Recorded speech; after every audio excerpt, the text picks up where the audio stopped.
万卷书不如行万里路，道听途说不如听我说说。大家好，这里是道听途说，分享不同的故事，希望能给您带来收获。扬州一间安静的茶间里，水汽弥漫，氤氲清香。两个书生坐在窗前，赏着云卷云舒，来了作诗的兴致。斜影深深插云霄，鱼跃龙门归搭桥。好诗，这诗以云树入题，还能写出想象的画面，真不错。那你看我的。对诗的书生清了一下嗓子，刻意酝酿了下情绪。他瞥了眼楼下的闹市，眼珠子咕噜一转，说道：笑意盈盈卖花女，愁眉苦脸卖士妇。哈哈，李兄，你这诗对得妙啊。经对方一奉承，李福生在座位上咯咯地笑起来。前来添水的店小二还没了解情况，也跟在闵寻的后面拍手叫好。这个时候，茶馆里的其他人也被这笑声吸引过来。李福生是丞相之子，平时又慷慨大方，无论在什么场合，同窗们对着李福生常是不切实际的吹捧。各位同窗，大家好，今天中午大家的茶水钱我付了。说罢，李福生从腰间解下一包沉甸甸的钱袋子，扔给了店小二。店小二光顾着跟着众人乐呵，差点没接住。店小二，今日正逢中秋节，你们店里没有一些福利？李福生替大家伙发了声。店小二爽快地回道：我们掌柜的说，凡是今日进店的客官，可以免费领取糕点一份。就这，诺，我再添30两银子，你给在座的各位再预备一道特色菜，可行？好嘞，20道东坡肉准备。领到赏钱的店小二欢呼起来。这时，李福生的虚荣心还没得到满足，他想了个乐子，他指着楼下说道：你们猜猜他们两人谁卖东西比较快？众人顺着他的手指方向看去，瞧着了一位花容月貌的卖花女和一位卖柿饼的老妇，当然是那漂亮姑娘了。人群中一个不假思索的声音说道：那你呢，闵兄，你猜是谁？闵寻望着那个熟悉的背影，说道：我猜是那个卖柿饼的大婶。众人听罢，不禁嗤笑起来。闵寻却耐心地解释道：花再好看，人们对它的稀罕劲也就是一时，自然很难积累到稳定的客源。而食物如果做得好吃，自然是让人天天惦记。假如做得久了，老主顾也不会少。李福生瞧着大家对这次打赌认真了起来，于是他差人买了只烤鸭作为赌注，不管别人是赢是输，他都赚足了面子。如众人预料的那样，卖花女的生意确实火爆，满满一箩筐的鲜花卖得很快见了底。而大婶那边的生意不温不火，稀稀落落的客人只问不买。6月，扬州的天气很难温情，一会的功夫，下起了牛毛般的细雨。这时，大婶的摊位上突然涌来了很多人，而卖花女的生意却一落千丈。最终，大婶先卖完柿饼回家了。众人看罢，一哄而散。有几个人边走边八卦：这大婶一把年纪，可真能干。不过天气不好，也不见家人来帮她收摊，想必家里也有难处。闵寻佯装激动地从李福生手中接过烤鸭，但是眼底却嵌着一抹不为人知的失落。他回到家，母亲和妻子正在盘点今日出摊的收获，但是他心里听的却不是滋味。他已是20大几的人了，却一事无成，功名未考上，也没稳定的营生，只能靠着家里人养着，这让他感觉很窝囊。尤其今日他看着妻子和母亲在街头抛头露面，却被那些穷儒议论，更让他心里不是滋味。于是穷则思变，他看到貌美的妻子，在心里盘算起一个计划。次日，他提着一壶青梅酒、2斤梅花肉去了李福生的住处。此时正逢丞相夫人来府上探望儿子。李福生虽然生在权贵之家，却是个病秧子，自他7岁起，就靠那一口汤药养着身子，究竟是什么病呢？郎中也没有给瞧出个所以然来，只说这是娘胎里带出来的毛病，这病无法根治，只能巩固根基。李夫人疼惜儿子，这些年一直在各地搜寻名医为他而治病。福生，你快过来认识一下，这是苏州来的刘郎中。娘，我不去，近来我身子骨舒爽得很，去看郎中干什么？李福生愤然地回道：乖，听为娘的话，我还等着你身子恢复娶个媳妇，给娘生个大胖孙子呢。李夫人虽贵为宰相夫人，也跟平常人一样期盼着儿子能够早日成家。李福生虽然不满，但也体谅他的良苦用心，所以这些年他也看了不少郎中，试了很多奇奇怪怪的药方。此次李夫人请来的郎中擅长把脉和针灸，他捏着李福生的手腕，在脉搏上细听一番后，眉头拧成了一团。紧接着他用银针刺破了李福生的无名指，放出了2滴暗红色的鲜血。此时他结合脉象，开口说道：公子，你的脉象虚浮，有慢性中毒的现象，在饮食上要多加注意啊。你的意思是有人给我下毒？李福生马上反应过来，从症状上看，公子的确有中毒的症状。公子可还记得最近吃了什么东西？李福生的一日3餐大多是在酒楼解决的，他平时里吃的饭菜五花八门，这食物的材料做法各有讲究，做饭的厨子也是天南地北。如果说他是慢性中毒，想必也是因为常吃某一家的饭菜导致的，但是他口味很刁，几乎吃一家换一家，这让他很难找到下毒的源头。况且他觉得自己近来生龙活虎，也没有什么不适，因此他也没有把郎中的话听进心里。他起身挥了挥衣袖，不耐烦地说道：郎中，今日就到这吧，管家去给刘郎中结账。刘郎中见着宰相儿子如此傲慢，脸色极为的难看，他面露愠色地离开了。郎中刚走了一盏茶的功夫，闵寻提着酒肉来到了李家。闵寻刚一进门，李福生就对着他哭笑不得地说道：闵兄，你知道刚才发生了什么吗？闵寻露出诧异的神色，等着对方继续说下去。刚才有个老头子说有人给我下毒，哈哈，真是笑死我了。听后，闵寻眼里的寒芒先是一闪，但很快又恢复了镇定自若的神态。这些自诩名医的家伙，其实骗子居多，就爱找些奇怪的病症，让病患担忧，他好从中得利。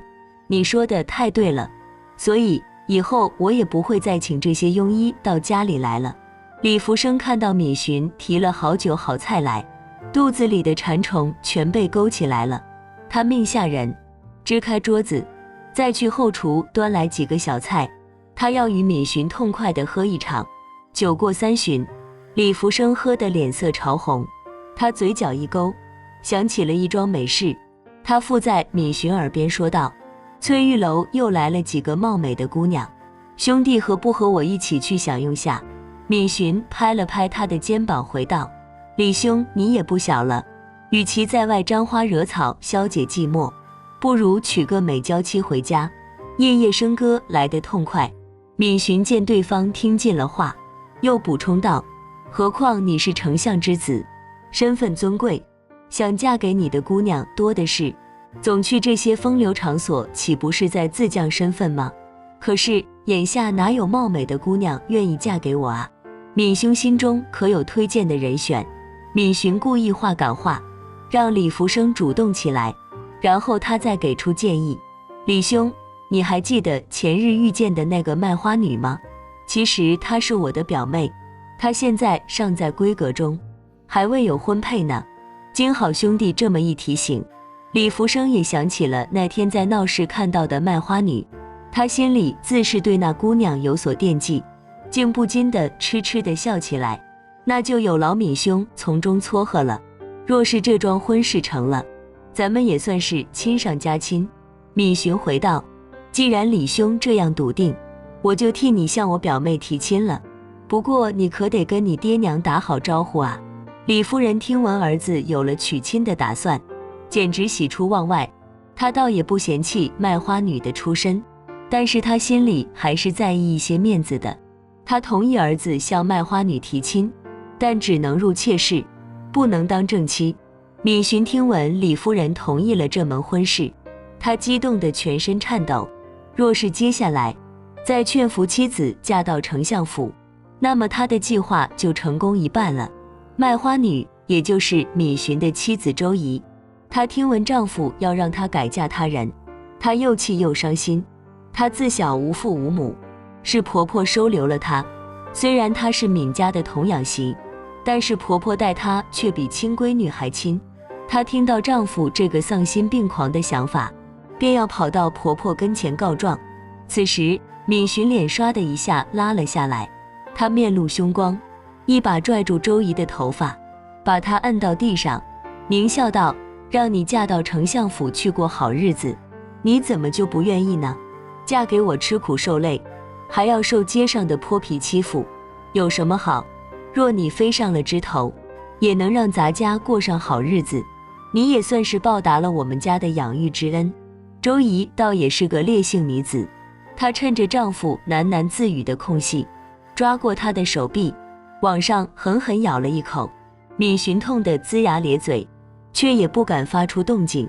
我看你是鬼迷心窍了，放着好好的日子不过，就每天异想天开。周仪痛骂道。闵寻也是低估了周仪的骨气，他开始转变策略，以退为进。他握紧周仪的双手，目光灼灼地望着对方说道：其实不瞒你说，我欠下了一大笔赌债，咱们家的情况你是知道的，哪有闲钱还债啊？我也是走投无路才想到这个办法。周仪听到赌债，心一下子绷紧了，他追问道：你这挨千刀的，什么时候学会赌博了？你欠了他们多少钱？闵寻伸出5个手指头，50两，不是，是500两。周仪一听，瞬间感觉天灵盖炸裂，他顺手抄起鸡毛掸子往他身上抽打。你这该死的，你可害苦了我们一家子。闵寻瞅着周仪的情绪平顺一些后，他突然起身飙起演技来：妻子，都是我拖累了你，这锅就由我自己背吧。与其等着被那群泼皮找上门，不如今日就撞死在这。你这是干什么？事情再难，我们一起想办法。周仪赶紧上前抱住闵寻的腰，费了好大力气，才平复了对方的挣扎。安静了一会，闵寻哭闹着，又说不活了。这时卖完柿饼的婆婆回来了，周仪望着辛劳一生的婆婆，心里泛起阵阵酸楚。她不忍让老人家知道这庄子家丑，她说：我嫁。第二天，闵寻为了让周仪死心塌地的改嫁，又找了几个樵夫乔装成泼皮上门要账。为了以假乱真，他还在周仪面前受了点皮肉之苦。周仪立马决定嫁到丞相府，好解决这燃眉之急。为了不让丞相府发现周仪的真实身份，他先让周仪搬到10里外的银杏村住了1个月。在他与那里的乡里乡邻混熟后，他让周仪逢人就说起自己的家事：我本是本乡人，20年前父母逃难带着我走了，如今他们走了，临终起他们让我回来认祖归亲。周仪全然听从丈夫的安排，照着对方写的戏本子扮演着一个虚构出来的假人。果然如闵寻所料，在丞相府下聘礼前，他们特意找人来打听了夏周仪的身世。大家都说这姑娘人美心善，背景清白，就是父母双亡，太命苦了。丞相府听到周边人对周仪的评价很高，于是给了800两作为聘礼。闵寻躲在角落里，看着听着这一切的发生，发出阴恻恻的笑声。周仪出嫁那天，闵寻作为唯一的娘家人送她出门。周仪冷淡地看着昔日的丈夫，说道：你若还完赌债，那剩余的钱就留着给咱娘养老吧。闵寻只点头不说话，看着院里看热闹的人越聚越多，迅速给周仪披上了红盖头，自发周姨嫁到了丞相府，就整日不抛头不露面的，一直被瞒在鼓里的闵家老太太甚是想念儿媳。一日晚上，闵寻喝得酩酊大醉，怀里揣了许多金银首饰回来。他推开母亲的门，将一个清亮的翡翠手镯放到了床头。他本想悄悄地退出去，怎知母亲并没有睡着。闵家老太太一把拉着儿子的手，问道：姨儿来信了吗？这丫头第一次出这么远的门，我真的很担心她。娘，周姨前几日给我来信了，她说她最近生意可好了，每天都要跑到山上进货，忙得不可开交。闵家老太太信以为真，乐得咧开了嘴，笑道：忙了好，忙了好，你可得嘱咐她注意好身体啊。闵寻与周姨毕竟夫妻一场，妻子改嫁他人，也让他一时间很不适应。第二天，他一找李福生喝酒之名，去先周姨见面。李夫人很中意这个美丽勤快的媳妇。闵寻进门时，周姨正手把手教着李夫人做女工，他们婆媳间说笑的画面，像一根刺深深扎进了闵寻心里。隔着老远，他就冲着周姨打招呼。周姨不经意地看到他，倏地脸色一沉，怨恨如同洪水决堤般喷涌而出。你来干什么？我的表妹，自你出嫁后就没有回过娘家，我自是放心不下你，所以来看看。李夫人看着周姨的娘家人来了，一番礼貌的寒暄后，就跑到后院去命下人准备午宴了。见李夫人离开后，闵寻粗暴地把周姨推到一个角落里，阴狠地问道：我交代你的事，你做了吗？周姨正色回道：这种丧良心的事，我不会做的。这丞相一家是好人，我更不会加害他们。闵寻听闻周姨这样评价李家，脸上肌肉不可遏制地抽动起来。他含着怒意问道：那李福生算个什么好人？他仗着自己爹是宰相，在书院里作威作福，有把我们当人看吗？只是当成听话的狗罢了。周姨在丞相府待了段日子，她对李福生的为人还是了解的。李福生虽然贪玩好面子，但他没有害人的心性，反倒是闵寻因为嫉妒变得面目全非了。莫非你真把自己当成少奶奶了？别忘了你只是个小妾，若我把你的身份捅露出去，你猜会怎么样？闵寻的步步紧逼，让周姨一时也没想到万全的办法应对他。他只好接过李福生手中递来的毒药，帮他做着亏心事。这边李夫人盼孙心切，她挑了个暖意融融的日子，带着周姨去静安寺祈福。那静安寺有圣水，据说喝了它会马上有喜。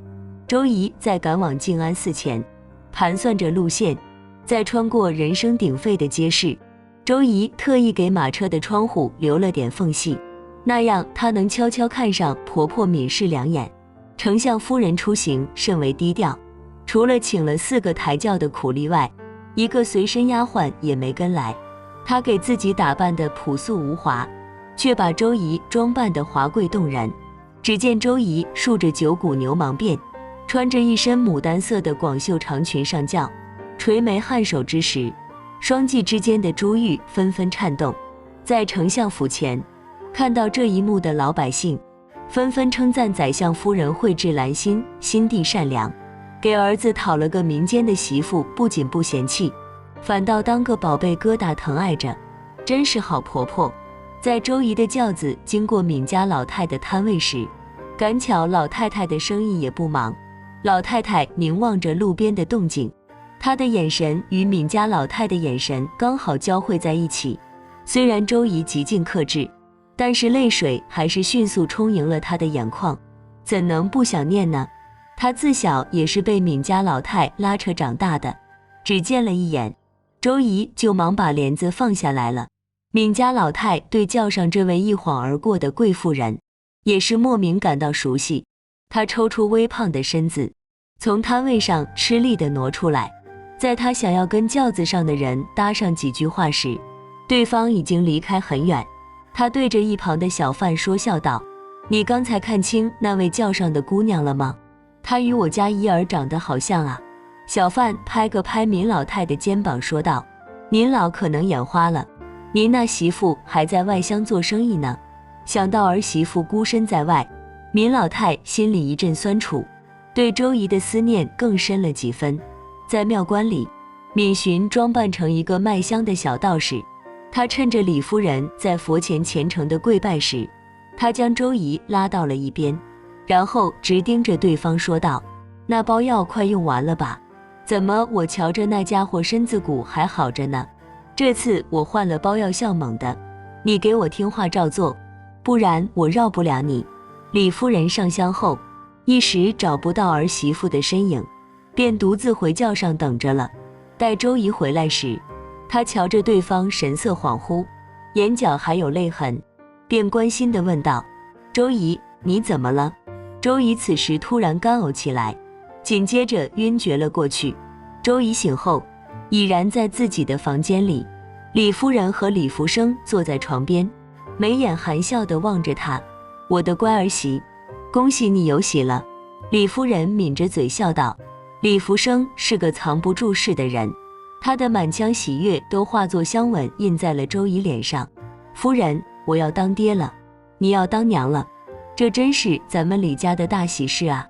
此刻周姨摸着自己有点隆起的肚子，半喜半忧。她不知若是让闵寻知道这件事，究竟会闹成什么样。过了2天，恰好赶上李福生的生日宴，他邀请了闵寻等几个要好的同窗来到酒楼庆祝。浅酌了几口小酒后，他红着脸对着大家说道，跟大家说个事，我要当爹了，今日可真是双喜临门，大家伙尽管吃好喝好，花掉的钱记在我账上就好。众人一听，先是一片哗然，然后先后扬起酒杯来给李福生贺喜。而李福生没给这群人面子，他第一杯酒敬向了闵寻，他怔在原地酝酿了一会，说道，多亏闵兄从中促成这段姻缘，怡儿在我心中是这世上最好的女子。这话一出，让闵寻听出了别有用心的意味，他略带深意地回了句，新婚燕尔情意绵绵，再正常不过，若能白头偕老，那才是最好。李福生只顾听的表面意思，殊不知这是闵寻在向他宣战。其实闵寻卖妻换的一大笔钱后，并没有着急花掉，而是换做了首饰藏在家里，等到计划得逞，他再把这些首饰倒腾出去换钱。而周姨的怀孕俨然在他计划之外，因为他塞给周姨的药物中掺入了婢子的草药，若是周姨按照他的意思每日给李福生服下，那李福生不可能有生育能力。很显然，周姨背叛了他。闵寻知道真相，并没有气恼，自此在城中消失了几日。而周姨知道闵寻这个人心思深沉，担心日后他会前来报复，于是他趁着李家人全部出门的时候，派人将闵老太接到了府上。这次再见已有大半年之久，闵老太分外珍惜这相聚的时刻。闵老太泪眼婆娑地听着儿媳说起一切，时而点头，时而流泪。突然闵老太站起身，对着周姨屈膝跪下，姨儿，太委屈你了，我替闵家给你赔个不是，这小子真是畜生不如。周姨忙着把闵老太扶起来，担忧地说道，婆婆，我不怪你，可我担心闵寻做傻事啊。现在您知道真相了，回去好好劝劝他。临走前，闵老太愧疚地回道，姨儿你放心，我不会再让这畜生害你了。10天后的清晨，李府上下被一阵急促而猛烈的敲门声吵醒，丫鬟赶忙开门，却不见任何人影。她低下头，定睛一看，一只被拧断了头的公鸡正躺在地上抽动，它那斑斓的羽毛上贴着李福生的生辰八字，也沾满了鸡血，好像某种巫蛊之术，吓人吓得满头大汗。他跑进院里，大声嚷道，老夫人，少爷不好了，不好了。李夫人拍了拍他的后背，说道，有什么大惊小怪的？夫人，你跟我来。李夫人看到方才一幕，也是吓得一激灵，此事与他儿子有关，他命下人立马去彻查此事。这边周仪已然看穿了闵寻的心思，他知道这是对方欲要置李福生于死地了。为了让李家有针对的防范，她挺着大肚子，跪在婆婆和丈夫面前，说出了事情的真相。其实闵寻让周仪嫁到丞相府，除了骗取聘礼外，还想怂恿周仪害死李福生，好谋取更多的财产。李福生闻言抓起周仪的手腕，喊道：那你是不是和闵寻一伙的？你老实告诉我。周仪声泪俱下地回道：事已至此，我不想再向夫君解释什么，我只愿你能平安无恙地度过这次劫难。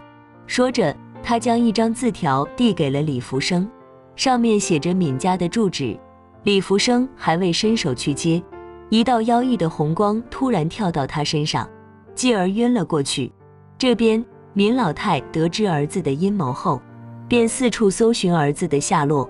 这一路上他又饿又渴，恰好遇到了一汪清水湖，他便停下了脚步。此时一个白衣和尚翩翩地朝他走来，说道：老人家，看你神色慌张，你要去哪？闵老太深深叹了一口气：我要找我儿子回来赎罪。他犯了什么罪呢？闵老太见着和尚面善，便把心里的苦闷全部倾吐了出来。和尚用手推着佛珠，悠然地说道：这件事我能帮你摆平，但老人家得帮我做一件事情。高僧若能让我儿活下来，让我做牛做马都愿意。和尚闻言，忽然声音沉了下去，他用密语给闵老太暗中指点。其实闵寻此前出城，专门去学了一些害人的妖术，如今他已回到了城中。他清楚丞相府正私下派人抓他，他只好躲在静安寺中不敢露面。至于为何他要选择在这儿藏身呢？因为他下在李福生身上的蛊毒，唯有寺中的圣水可以消解。他知道自己得罪了丞相府，已是死路一条，所以他埋伏在此，也是抱着与李福生同归于尽的想法。他扮作卖香的小和尚住进了寺庙，然后又花钱请了一个道士前往李家，并告知了他们解救李福生的办法。到时候他只要在寺庙潜伏好，等着李家人上当。过了2天，丞相一家果然带着李福生上了山。他躲在佛像后面，看到平日里出尽风头的李福生现在如同枯木一样躺在地上，这让他畅快之余又有点同情。他回过神来，想到自己已经没有回头路了，心肠又硬了起来。此时寺中2个年迈的和尚端来一只木桶，他们按照吩咐在里面倒满了圣水。紧接着李福生被周仪扶了进来，慢慢地退掉了衣服。闵寻亲眼看着周仪服侍别的男人，瞬间又醋意大起。他瞅准时机，掏出匕首直冲过来。此时一个抬水的和尚侧身挡在了李福生的前面，在他抽刀之时，只见鲜血喷涌而出，染红了一盆圣水。见状，闵寻也没有迟疑，他又对着李福生挥出第2刀。没想到李福生突然睁开双眼，一个虚晃躲过了闵寻的进攻，并且勾住了对方的手臂，打掉了匕首。随后他微微一蹲，然后高高跃起，趁着闵寻捡刀的功夫，将右脚落在对方的脑袋上。闵寻摔在地上，痛得龇牙咧嘴。外面听到里面闹出动静，有衙役冲了进来，把这凶手给我拿下。李夫人，你答应贫僧的事可还记得？和尚开口问道。可他3番2次加害我儿，我岂能饶他？若我放过他，他不知悔改咋办？李夫人为难地说道。阿弥陀佛，施主这件事交给我处理吧，一定会给你一个满意的答复。李福生变回了白衣和尚的模样。临走前，李家人取了一瓢圣水回家。待李家的人退去后，闵寻才发现刚才挡刀的和尚竟是他的娘。和尚把闵老太扶到了后面的禅院，闵老太捂住伤口，虚弱地说道：大师，这件事办妥了吗？他们以后不会再来抓我儿了吧？你放心，都办妥了。说完，闵老太放心地闭上了眼睛。本来死不悔改的闵寻，看到这一幕，不由得悔恨起来。他伏在母亲身旁哭喊道：娘啊，都是孩儿糊涂害了你，你快起来教训孩子吧。他不经意摸到母亲后背竟无比的滑腻，他眼神一睁，问道：大师，你法力高强，求求你救救我娘，只要能救活我娘，我什么都愿意做。此话可当真？若你真有诚心，就把你娘从这驮到清水湖吧。闵寻也是真心忏悔自己的罪过，他按着和尚的吩咐照做了。到了湖畔，和尚让他把母亲投进湖里。湖里？闵寻诧异地问道。是的。深夜里，那清水湖突然泛着白昼般的光芒，这让闵寻感到不可思议。于是他小心翼翼地将母亲推入了湖底。一会儿，一条约莫7尺长、4尺宽的白鲢鱼高高跃起，在他的头上端坐着闵老太。闵老太远远地对着儿子打招呼，让闵寻破涕为笑。高僧，谢谢你渡我成仙，我要走了。白鲢鱼与和尚打着招呼，高僧挥手与白鲢鱼告别。闵寻在跪谢完和尚后，也挽着母亲的手回到了家。和尚望着他离去的背影叹道：还算是个孝子。在回去路上，母亲告知了闵寻的真相。原来那清水湖里关着一条受罚的鱼怪，当日他救子心切，和尚也有意度化白鲢鱼成仙，便把闵老太变成白鲢鱼关在湖底受罚，让白鲢鱼出来替闵老太化解业障。闵寻听到母亲为自己牺牲这么多，紧紧拉起母亲的手，说道：娘，儿子以后洗心革面，一定好好过。好了，今天的故事就到这里了。看完这个故事后，不知道您有什么感想？欢迎在下方留言，不要忘了点赞和订阅，希望能给您带来收获。感谢您的观看，我们下期节目再见。